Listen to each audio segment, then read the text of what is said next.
অনেক দিন পর বেশ লাগছে বন ভ্রমণ। মাঝে মাঝে কাজের ফাঁকে এইসব জায়গায় এলে মন খুব ভালো লাগে। শুদ্ধ বাতাস, মাটির সোনা গন্ধ, পাখির কলতান, আহা।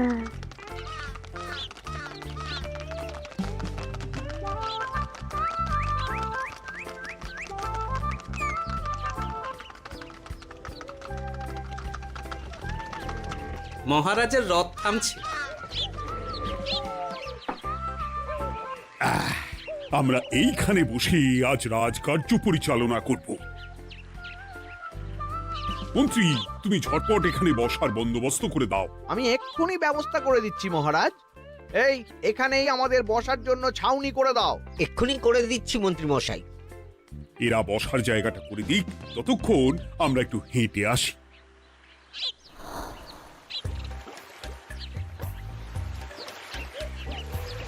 সকালবেলা হাঁটা শরীরের পক্ষে খুব ভালো মহারাজ।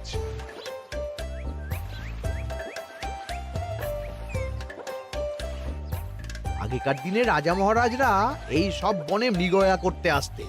মৃগয়া একদম ভালো নয় মন্ত্রী। তুমি জঙ্গলে আসছো অন্য প্রাণীদের মারতে। কেন মারবে? ওরা তো তোমার কোনো ক্ষতি করেনি। না, তা করেনি, কিন্তু তখন ওটা রাজা মহারাজাদের খেলা ছিল। শুনেছি আপনার প্রপিতামহ খুব ভালো বাঘ শিকার করতেন, অনেক বাঘ মেরেছেন। মন্ত্রী, তুমি একটা কথা হয়তো জানো না। আমার প্রপিতামহ শিকার করতেন, কিন্তু কোনো স্বাভাবিক জানোয়ারকে নয়, যে বাঘ মানুষ খেকো হয়ে প্রজাদের ক্ষতি করত। আমার প্রপিতামহ সেই সমস্ত বাঘদেরই মারতেন। এছাড়া উনি বন্য প্রাণী সংরক্ষণ করতে বড়ই ভালোবাসতেন।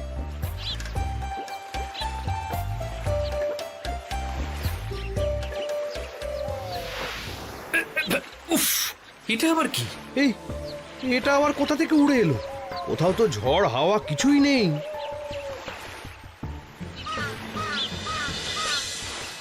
একটা ধাঁধা মহারাজ, এই কাগজে লেখা। ধাঁধা? পড়ো দেখি।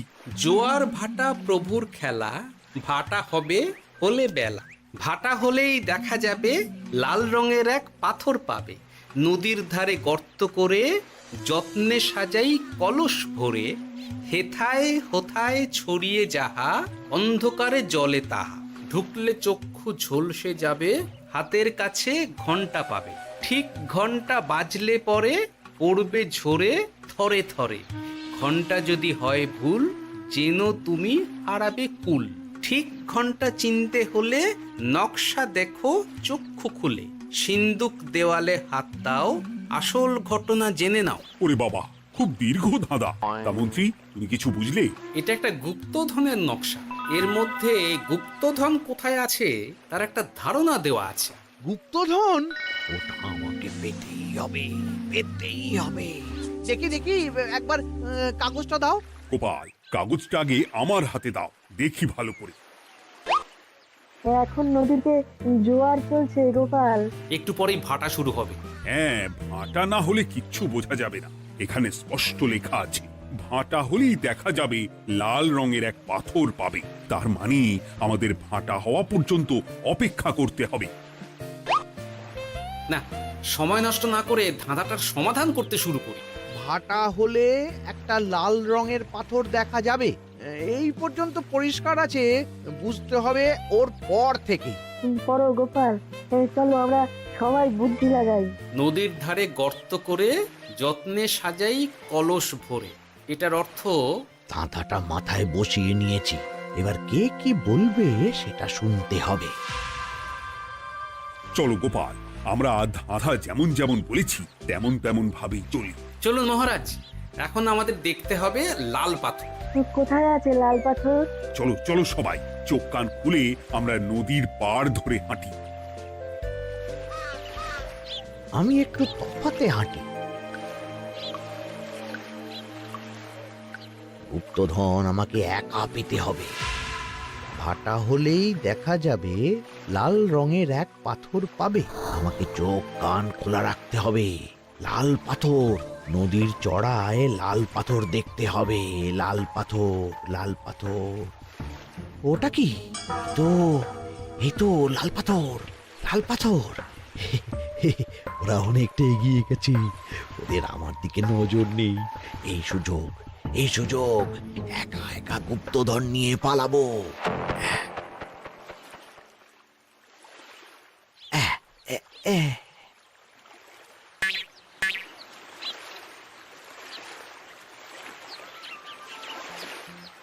কি গো, আমরা তো হেঁটেই চলেছি, লাল পাথর তো কই দেখতে পাচ্ছি না।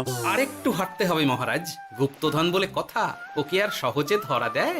সেটা অবশ্য সঠিক কথা। আচ্ছা, আমরা সবাই তো আসছি হেঁটে হেঁটে, মন্ত্রী মশাই গেলেন কোথায়? ও কি যে ঘটে!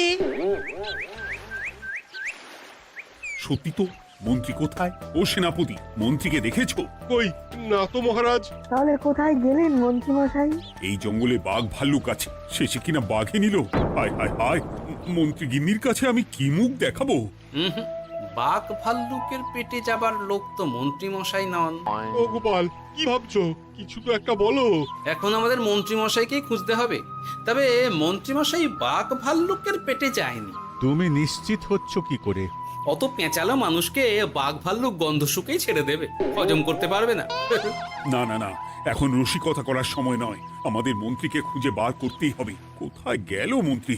চলো চলো, গুপ্তধন মাথায় থাক, চলো মন্ত্রীকে খুঁজি। আহ, মন্ত্রী কোথায় গেল কে জানে। একবার পুরো ধাঁধাটা ঝালিয়ে নি।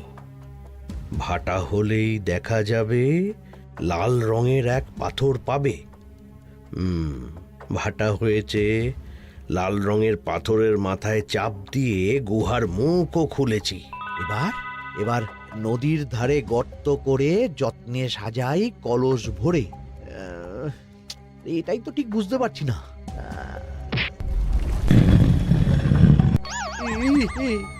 এই রে, এবার কি হবে? হ্যাঁ, মহারাজ, কোথাও একটা আওয়াজ হলো। এই, আওয়াজটা কোন দিক থেকে হলো? চলুন সামনে এগিয়ে যাই, আমার মনে হয় আওয়াজটা সামনের দিক থেকে এলো। আমারও তাই মনে হলো। তবে কি মন্ত্রী মশাই লাল পাথরের হদিশ পেয়ে গেছেন? আমাদের চোখে পড়লো না, অথচ মন্ত্রী মশাইয়ের চোখে পড়ে গেল। আসলে আমরা কথা বলতে বলতে গেছি, তাই নজরে পড়েনি। মন্ত্রী মশাই একা একা আমাদের পেছন পেছন আসছিলেন। উনি ইচ্ছে করেই আমাদের পেছনে পেছনে আসছিলেন। নিজে একা গুপ্তধন নিয়ে যেতে চেয়েছিলেন, এখন কোথায় আছেন কে জানে।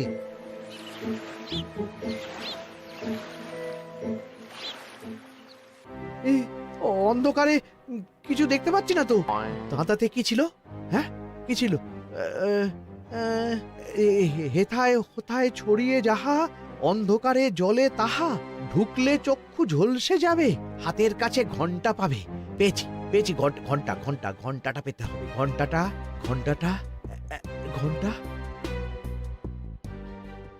ভাটা হলেই দেখা যাবে লাল রঙের এক পাথর পাবে, নদীর ধারে গর্ত করে যত্নে সাজাই কলস ভরে, হেথায় হোথায় ছড়িয়ে যাহা, অন্ধকারে জলে তাহা, ঢুকলে চক্ষু ঝলসে যাবে, হাতের কাছে ঘন্টা পাবে। ঠিক ঘন্টা বাজলে পরে পড়বে ঝরে থরে থরে, ঘন্টা যদি হয় ভুল যেন তুমি হারাবে কুল।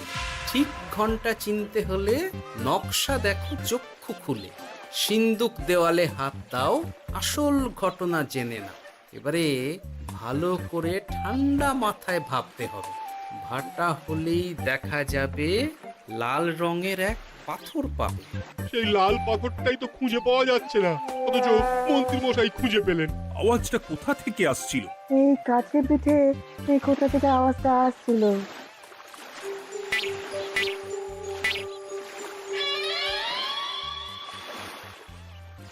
এই তো, এটাই মনে হয় সেই লাল পাথর। একটু নাড়িয়ে চাড়িয়ে দেখি তো কিছু হয় কিনা।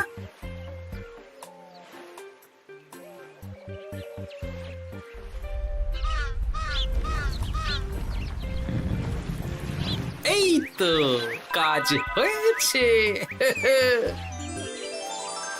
এই তো সুড়ঙ্গ। আপনারা নিচে নামুন।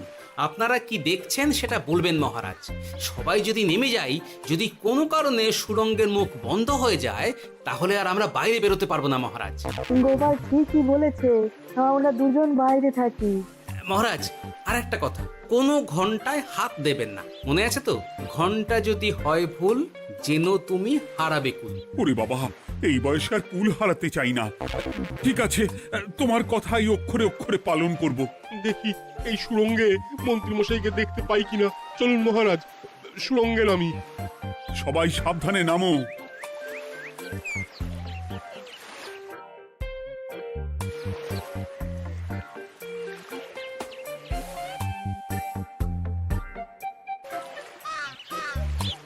মহারাজ, ওখানে কি কি দেখতে পাচ্ছেন?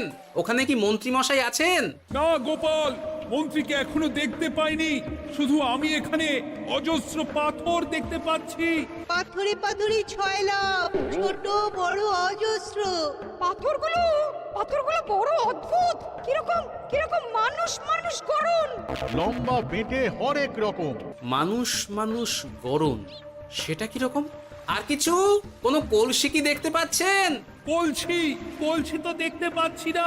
মহারাজ, কলসি থাকতেই হবে, কারণ ধাঁধায় লেখা আছে নদীর ধারে যত্ন করে যত্নে সাজাই কলস ভরে। গর্তটা আসলে হলো সুড়ঙ্গ, কিন্তু কলস। মহারাজ, মহারাজ, এইদিকে এইদিকে একটা কলসের মতো কি যেন আছে। এইদিকে আসুন, এদিকে এদিকে। হ্যাঁ গোপাল, দেখতে পেয়েছি। এবার আমি যেরকম যেরকম বলবো সেই রকম সেরকমই করবেন। আমি বিজ্ঞানীকে নদী থেকে জল তুলে পাঠিয়ে দিচ্ছি। পাত্র কোথায় পাবে? আমাদের জল খাবার যে পাত্র আছে সেটা আনতে লোক পাঠাচ্ছি। ঠিক আছে। শুধু একটা কথা বলছি, আপনারা কেউই সুড়ঙ্গের ভেতরে কোনো কিছুতে হাত দেবেন না। কেন গোপাল? সব পরে বলবো, এখন আমি যা বলছি সেটা শুধু মনে রাখুন। সুড়ঙ্গের ভেতরে কিছুতে হাত দেবেন না। ঠিক আছে। প্রহরী, তুমি যাও, যেখানে আমাদের বসবার আয়োজন করা হয়েছে সেখানে গিয়ে একটা জলের পাত্র নিয়ে নদী থেকে জল ভরে নিয়ে এসো। গোপাল, মন্ত্রী মশাই কোথায় গায়েব হয়ে গেলেন? কোথাও গায়েব হয়ে যাননি বিজ্ঞানী, কোথাও গায়েব হয়ে যাননি উনি। উনি ওই সুড়ঙ্গের ভেতরেই আছেন। কিন্তু কেউ তো ওনাকে দেখতে পাননি। সম্ভবত পাথর হয়ে আছে। এখন কিভাবে পাথর হয়েছেন সেটা তো আমি বলতে পারবো না। সবটাই স্বপ্নের মতো লাগছে। ঠিক যেন স্বপ্নের মতো লাগছে। এই জীবনে সুরঙ্গ দর্শন হয়ে গেল। আমাদের পাতাল প্রবেশ। পাতালে আসিয়া আমি মনে মনে বলি, গুপ্তধর নিয়ে আমরা যেন সৎ পথে চলি। তোমার এখনো কাব্য আসছে সভাকবি? আসছে মানে কাব্যের সাথে আছে রোমাঞ্চ, করছে গা শীত, হচ্ছি আমি অধীর। মহারাজ, জল দিয়ে বিজ্ঞানীকে পাঠাচ্ছি। কি করতে হবে বিজ্ঞানীকে সব বলে দিয়েছি। তুমি ভেতরে আসবে না? আসবো ঠিক সময়ে। এখন আমি যেমন যেমন বলবো আপনি ঠিক তেমন তেমন করবেন। ঠিক আছে। বিজ্ঞানী, যেমন যেমন বললাম ঠিক তেমন তেমন ভাবে কলসিকে জল দিয়ে পরিষ্কার করবে। মনে রেখো, ধাঁধায় আছে কলসি সাজাই যতন কর। তুমি একটা কথা মনে রেখো বিজ্ঞানী, কোথাও হাত দিও না কিন্তু। ঠিক আছে গোপাল, তোমার উপস্থিত বুদ্ধির তুলনা নেই। আমি যাচ্ছি গোপাল। সাবধানে সাবধানে। মহারাজ, বিজ্ঞানী যাচ্ছে। সাবধানে নামো, সাবধানে। মহারাজ, এই কলসিটা কোথায়? ওই তো, একটু সাবধানে যাও।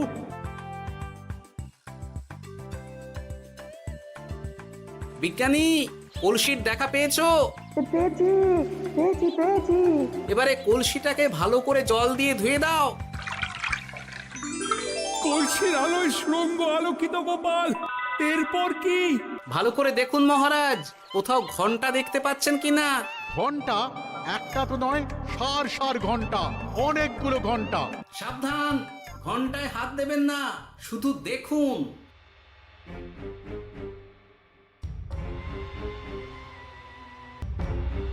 মহারাজ, আমরা গুপ্তধনের খুব কাছে চলে এসেছি। তাই নাকি? কি মজা কি মজা, এবার খাবো ক্ষীরের গজা। আহ, সভাকবি চুপ করো। এখনো আমরা গুপ্তধন পাইনি। বাবার মুখে দাঁড়িয়ে সবগুলো তারা আঁকা। বিজ্ঞানী, কোন ঘন্টায় চাঁদের নকশা করা আছে কি? একটু দেখে বলো না। আমি আতস কাজ নিয়েই দেখছি, সব ঘন্টাতেই তারা আঁকা। খবরদার, কোনো ঘন্টাকেই ছোঁবে না। ঠিক আছে, কোনো কিছু না ছুঁয়ে আমি দেখছি।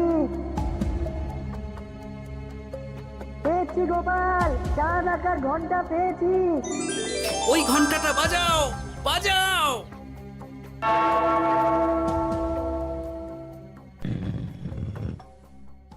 গুপ্তধন পেয়েছেন মহারাজ? বাঁচাও, বাঁচাও, বাঁচাও।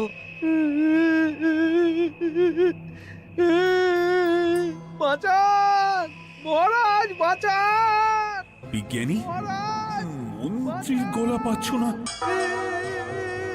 মহারাজ, আমি পাথর হয়ে আছি, আমাকে মানুষ করুন মহারাজ। তুমি তো মানুষই ছিলে, হঠাৎ করে পাথর হলি কেন? মহারাজ, গুপ্তধন পেয়েছেন? পেয়েছি, তার সাথে মন্ত্রীকেও পেয়েছি। মন্ত্রী এইখানে কোথাও পাথর হয়ে দাঁড়িয়ে আছে। দাঁড়ান মহারাজ, এবার আসছি। সাবধানে এসো।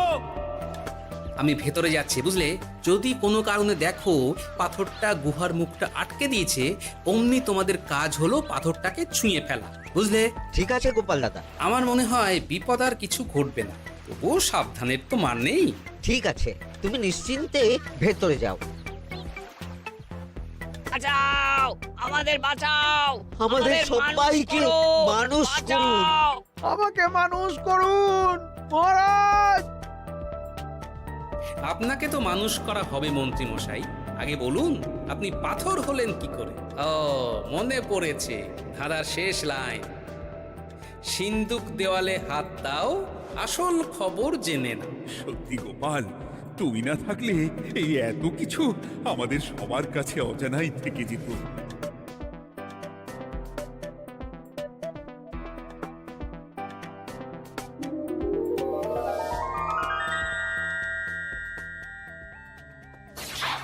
ধন্যবাদ আমাকে মুক্ত করার জন্য। আপনি কে? আমি যক্ষ। আমাকে এই ধন সম্পত্তি পাহারা দেওয়ার জন্য এক ডাকাত দলের সর্দার যক্ষ করে রেখেছিল। আমি 100 বছর ধরে এইখানে যক্ষ হয়ে আছি। আমি তোমার জন্য মুক্ত হলাম গোপাল। এই সম্পত্তি তোমার গোপাল। সম্পত্তি নিয়ে আমি কি করব? আমি এই সব সম্পত্তি মহারাজকে দান করলাম, রাজ্যের অনেক কাজ হবে এতে। তুমি ধন্য গোপাল, তুমি ধন্য। এবার আমার যাবার সময় এসেছে, আমাকে যেতে হবে। যাবার আগে এই পাথরগুলোকে মানুষ করে যান। এরা সব লোভী।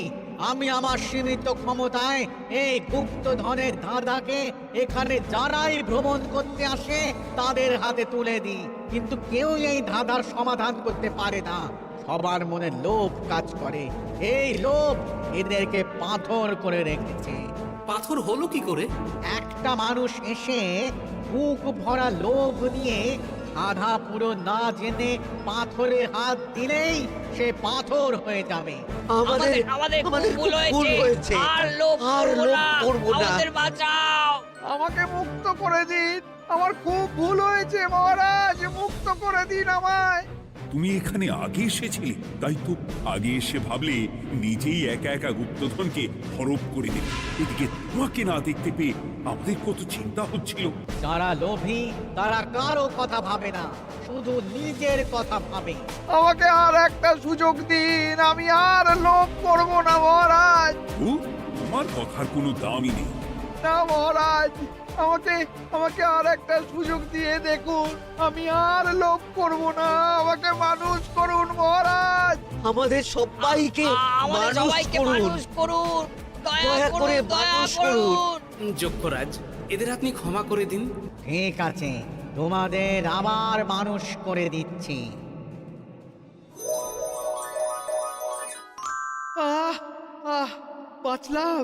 বাঁচলাম। এই রকম বারবার বাঁচা যাবে না, কিন্তু এবার সাপ ব্যাং যাই হবে না কেন ওইভাবেই থাকতে হবে, এই আমি বলে দিলাম। এবার আমার মুক্তি।